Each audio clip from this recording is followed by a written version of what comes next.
I have a lot of disagreements with Richard Gage's video, Blueprint for Truth. So far I've listed 65 of them. Next is his claim that the Twin Towers came down at near freefall acceleration, and that this is evidence of controlled demolition. Unfortunately for me, he has a little bit of support from NIST as well. They say the first exterior panels hit the ground in 9 to 11 seconds, and that a precise calculation of the collapse timing of the building itself can't be determined because of all that dust. So all NIST tells us is that the outside panels, the ones that were not being slowed down by the building itself, came down in free fall. That doesn't tell us very much. They stopped their investigation at the point of inevitability of collapse because they were studying the cause of the collapse, and that then they could make their safety recommendations. The effect of the collapse initiation to them was building, gravity, collapse. They didn't really give it much thought. Richard condemns the NIST report for stopping at the initiation of collapse. He says, quote, "There is no model of the collapse. Why didn't they do it? Could it be because they knew darn well it could not have collapsed at all?" It's exactly the opposite. They knew darn well the building had nowhere to go but down. I told them at NIST I wish they had studied the collapse itself more, because it would have helped with some of the details I had to research. Well, more research on their part would have also shown that there was no freefall collapse of the towers. But the final result was, like they said, gravity brought it down. In fact, researchers in the 9/11 Truth Movement itself have stated that the collapsed towers for the Twin Towers was around 15 seconds. In addition, MIT professor Thomas Iger said most of the building fell at 2/3 of free fall in around 15 seconds. So researchers on both sides seem to agree on that rough figure. And I submit that the slower collapse rate shows significant resistance to the momentum of the collapse, and is yet another reason to believe the natural collapse theory. The towers did not collapse at almost free fall speed. As NIST told me personally, quote, "The momentum, which equals mass times velocity, of the 12 or 28 stories falling on the supporting structure below so greatly exceeded the strength capacity of the structure below that it couldn't stop the falling mass. The downward momentum felt by each successive lower floor was even larger due to the increasing mass. The two towers did provide structural resistance, and the stronger core came to the ground last, standing for up to 25 seconds after the start of the initial collapse before they too fell apart. Core columns broke mostly at the welded connections every 36 feet. In Blueprint for Truth, Richard says, quote, "To bring a building symmetrically down, what we have to do is remove the core columns."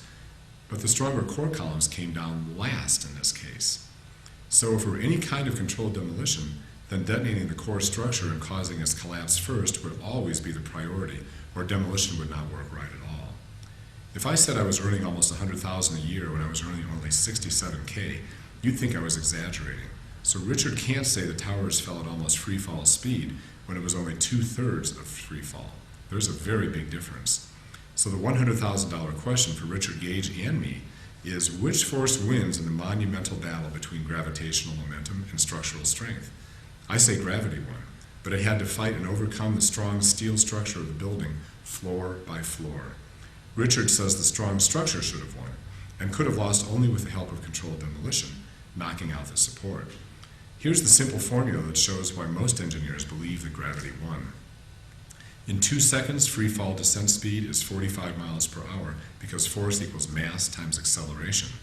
At 9.8 meters per second, a 10 million pound floor slams into the floor below it at 98 million pounds worth of force. I made a little video demonstrating the power of gravity. The scale can measure 300 pounds and it has a 25-pound weight on it. I'll drop that weight from about half a story so we can see if we can get a measurement. The formula is force equals mass times acceleration, so gravity increases the force almost tenfold in the first second alone. The towers weighed about 580 million pounds. F.R. Greening said that that was a lot of gravitational momentum, with 14 or 29 floors above the collapse, up to 180 million pounds, traveling at over 100 miles per hour.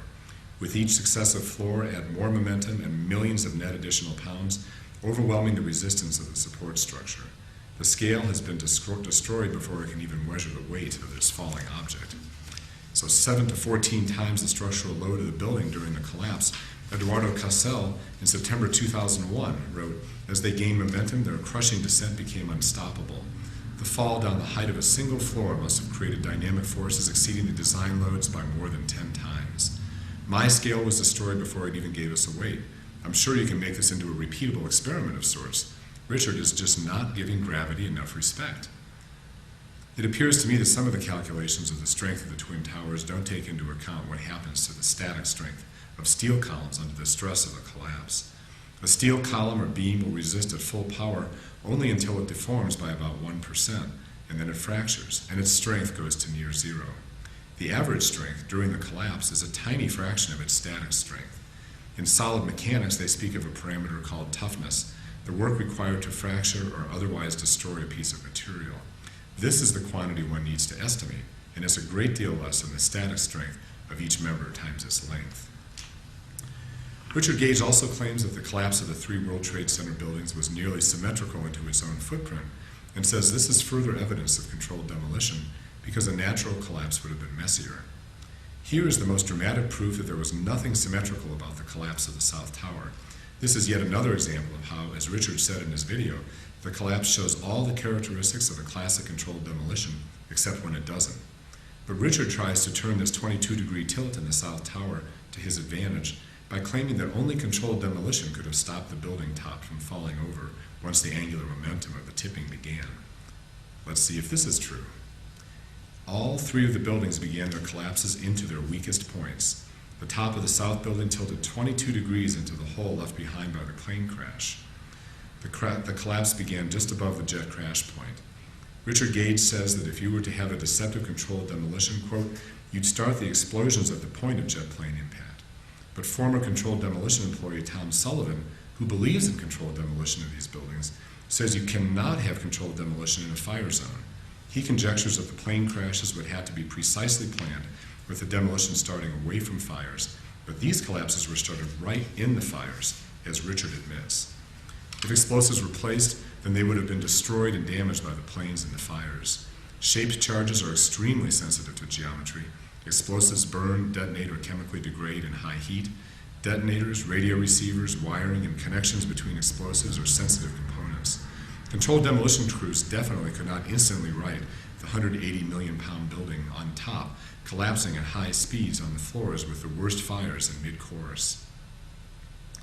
Unlike in an earthquake, with the Twin Towers, the lateral force or angular momentum of the towers was completely overcome by the greater force of gravity.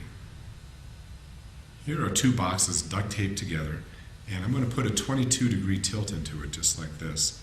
Angular momentum is pushing it in this direction, and if there's enough angular momentum, it will push it all the way over. But on the other hand, gravity is pulling it down, so at 22 degrees, that's what happens. So in this case, not always, but in this case, the angular momentum is overcome by the force of gravity. Of the 14 experts I personally talked with, all but one of them immediately said that because of the fast descent of the whole building, it would have collapsed to the ground before having time to tip over much further. And remember, the entire tower is rotated a few degrees at the onset of the collapse, which is precisely what we expect in a gradual collapse mechanism. If all the supports had failed simultaneously in a controlled demolition, as Richard Gage insists, neither towers would have rotated. The toppling collapse theory requires crushing to be asymmetric, occurring only on one side, which is implausible. The leading edge of the rotating block crushes the structure below, the crushed structure resists, and this reactive force will tend to keep the upper block centered, causing either a downward collapse or no collapse at all. Richard does not seem to take gravity fully into account here. It comes up in other places too.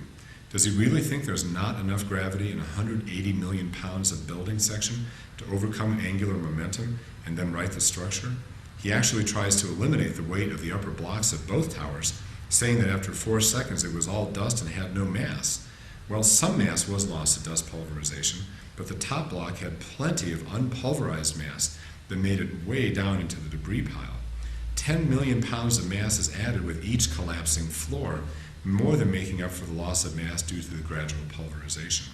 And let's remember the 2008 Delft University high-speed collapse of a 13-story concrete-reinforced steel tower straight down into its own footprint. People high up in the 9/11 truth movement have told me that I get an F in physics for supporting the natural collapse theory because it so obviously violates the laws of physics that every junior high schooler has learned. It's true, I'm no physicist, but physicists and structural engineers help me extensively with this rebuttal. Are the 9/11 truth advocates saying that 200 NIST scientists, physicists, engineers, hundreds of college kids who were hired to study each window frame by frame, every major structural engineering body in the world, the faculty at Purdue, Honolulu, a parade of physicists from MIT, and several other schools and scientific institutions who have also studied the collapses, are all supporting a document that blatantly violates the most basic laws of physics? Would they all too get Fs, or are they part of a vast misinformation network? The explanations I'm putting out here make sense to me. They are grounded in science. And by the way, in school, I aced classes in physics and calculus.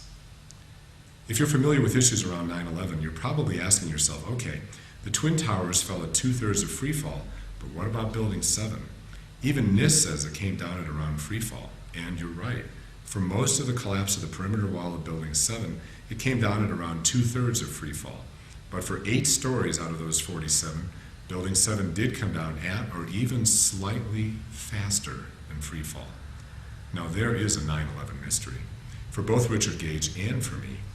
I'll explain how a faster than freefall acceleration is possible and just might have occurred in Building 7. And that's a natural collapse scenario that makes much more sense than the controlled demolition that couldn't possibly exceed freefall.